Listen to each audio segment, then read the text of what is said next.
جب اسماعیل علیہ السلام سے کہا ابراہیم علیہ السلام نے کہ بیٹا تیرے ذبح ہونے کا حکم ہو چکا ہے، کیا کہتے ہو؟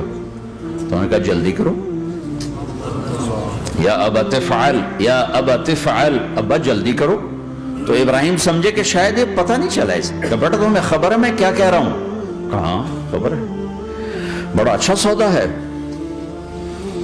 آپ کے بدلے میں اللہ مل جائے گا، اللہ آپ سے زیادہ بہتر ہے، دنیا کے بدلے میں جنت ملے گی، جنت دنیا سے بہتر ہے۔ پھر معصوم بچوں کو خیال، ہاں میری ماں کو ضرور تکلیف ہوگی، تو اپنا کرتا اتارا اور اپنے باپ کو دیا کہ یہ کرتا آپ نے میری اماں کو دینا ہے، جب مجھے کبھی یاد کرے گی تو میرا کرتا دیکھ لیا کرے گی، تسلی ہو جائے گی، اور آپ نے اپنے کرتے میں مجھے کفن دے کے ادھر ہی دفن کر دینا ہے، ادھر نہیں لے جانا وہ مکے کی طرف کہ میری ماں کو وہاں تکلیف ہوگی، میرا کٹا سر دیکھ کر بغیر سر کے پورا دھڑ وہ اس کو تکلیف ہوگی۔ ایسے اطمینان سے، چونکہ اور ذبح ہونے والا بھی ایسی باتیں کرتا ہے، بابا میرے ہاتھ بھی باندھ دے، میرے پاؤں بھی باندھ دے، کہ ممکن ہے جب تو چھری چلائے اور میرا ہاتھ پاؤں ہلے تو تجھے لگ کے تمہیں تکلیف نہ ہو جائے۔ پیسے میں چین ہوتا، زندگی میں چین ہوتا نہیں، اللہ کو پانے میں چین ہے، اور ادھر وہ بھی اللہ کو ڈھونڈ رہا ہے۔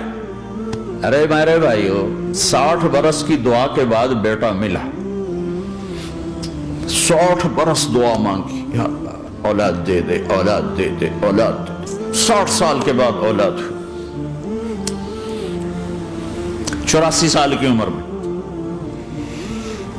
80 سے 84 برس کی عمر میں کے درمیان بچہ ہوا ہے۔ جب وہ 5 سے 10 سال کا ہوا ہے اور ابراہیم 90 کراس کر گئے، 90 کا بیریئر کراس کر گئے، جب مرغی کو ذبح کرتے بھی ہاتھ کانپیں، 90 برس 92 سال کا بڈھا تو مرغی نہیں ذبح کر سکتا، تو اس کو کہا جا رہا بچہ ذبح کر۔ مینا کے پہاڑ سخت تاری ہے، ہوائیں تھم چکی ہے، سورج مدہوش ہو رہا ہے، آسمان کے فرشتے ٹکٹکی باندھ رہے ہیں اور ان کے سانس اٹک رہے ہیں کہ یہ کیا ہو رہا ہے، کیا یہ بوڑھا کر جائے گا، کیا یہ اپنے بچے پر چھری چلا جائے گا؟ باندھ رہے ہیں ہاتھ اور پاؤں، اور پھر بچے نے کہا تھا مجھے الٹا لٹانا، سیدھا نہ لٹانا، کہیں تیری نظر پڑے میرے چہرے پر اور پھر تو رک جائے، نہیں نہیں نہیں، سیدھا الٹا۔ تلہ للجبین، اسماعیل کی وصیت کو قرآن نے بیان کیا، ماتھا ہے ان کے گھٹنے کو ان کی کمر پہ رکھا اور ایسے سر کے بال پکڑے، ایک ہاتھ میں چھری، ایک ہاتھ میں سر کے بال، اور یوں آسمان کو دیکھا، یوں تھوڑا سا اوپر اٹھایا نا تاکہ نیچے سے چھری چلائے، وہ چھری چلا کے مطمئن ہے، وہ چھری چلوا کے مطمئن ہے، پتہ چلا کہ میری سوچ غلط ہے، کسی اور طرف سکون ہے، جہاں میں ڈھونڈ رہا ہوں وہاں نہیں ہے، اپنی مرضی پوری کرنے میں نہیں ہے، اللہ کی مرضی پوری کرنے میں ہے۔ یوں پکڑا،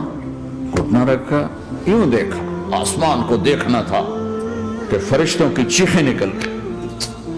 کہا اے اللہ، ہائے ہائے ہائے، کاش وہ مینا کے پہاڑ ہوتے جہاں یہ قصہ ہوا، اب تو حاجیوں کی وجہ سے انہیں توڑنا پڑا۔ اے اللہ، کیا تو مجھ سے ناراض ہو گیا ہے؟ تو یہ سمجھتا ہے کہ اسماعیل کی محبت میرے دل تجھ سے زیادہ ہو گئی؟ نہیں نہیں، میرے اندر تو ہی تو ہے، تیرے سوا کوئی نہیں ہے، اور اگر کوئی میرا تو نے امتحان لینا ہے میں حاضر ہوں، ایک اسماعیل کیا لاکھوں قربان ہو سکتے، چھری چلات کی۔ اگر میرا رب صرف دیکھ ہی رہا تھا کہ خلیل کہاں تک جاتا ہے، یاری نبھتی ہے کہ درمیان میں ٹوٹتی ہے۔ ارے تم سے بچوں پہ چھریاں نہیں چلوا رہا، تم سے کہہ رہا غلط کام چھوڑ دو، وہ تمہاری ہلاکت اور بربادی کا ذریعہ ہیں، یا موت سے ٹکر لے کے دکھا دو یا قبر کے گڑھے میں جانے سے انکار کر دو، یا موت کے بعد کھڑے ہونے سے انکار کر دو، یا میرے رب کی جہنم کو پانی سے بجھا دو، میرے اللہ کی جنت کو آگ لگا دو اور کہہ دو کوئی اللہ نہیں، کوئی حساب کتاب نہیں، جاؤ جو مرضی کرو۔ ادھر سب کچھ مانتے ہو، ادھر اسی سے بغاوت کرتے ہو، یہ کیا اسلام ہے؟ یہ کیا زندگی ہے؟ اے اللہ ناراض ہو گیا ہے کہ میرے دل میں اسماعیل تجھ سے زیادہ نہیں، میرے رب ادھر تو ہی تو ہے، تیرے سوا کوئی نہیں ہے، تو ہی ہے۔ اور اگر ناراض نہیں کوئی میرا پیپر لے رہا ہے تو میں حاضر ہوں، یہ لے۔ اللہ اکبر۔ جو چھری چلائی، ساتوں آسمان کے فرشتوں کی چیخیں نکل، 2 دفعہ آسمان کے فرشتے روئے ہیں، 2 دفعہ ساتوں آسمان کے فرشتے، ایک یہاں ابراہیم و اسماعیل کے اس